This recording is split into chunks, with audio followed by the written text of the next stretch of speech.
বন্ধুরা, তোমরা কারা কারা ইলিশ মাছের মাথা দিয়ে লাউ ঘন্ট খেতে ভালোবাসো আমাকে কমেন্ট করে জানিও। তো এই রান্নাটা কীভাবে করতে হবে চলো দেখে নিই। ইলিশ মাছের মাথাগুলোকে ভালো করে নুন হলুদ মাখিয়ে কড়াইতে সর্ষের তেল গরম করে লাল করে ভেজে নিতে হবে। তারপরে সেই কড়াইতেই সামান্য একটু কালো জিরে ফোড়ন দিয়ে দিতে হবে। কালো জিরে ফোড়ন দেওয়ার পরে একটু নাড়িয়ে চাড়িয়ে দিয়ে লাউগুলোকে দিয়ে দিতে হবে।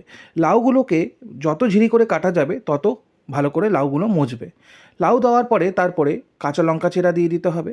কাঁচা লঙ্কা দেওয়ার পরে তারপরে লবণ আর হলুদ দিয়ে দিতে হবে।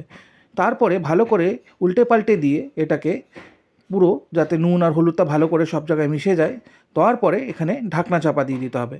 লাউ কচি হলে এই রান্নাটা খুবই খেতে ভালো লাগে, আর লাউ দিয়ে প্রচুর পরিমাণে জল বেরোবে। ঢাকনাটা খুলে তারপরে লাউটাকে নাড়ি চাড়িয়ে দিতে হবে, আবার ঢাকনা চাপা দিয়ে দিতে হবে।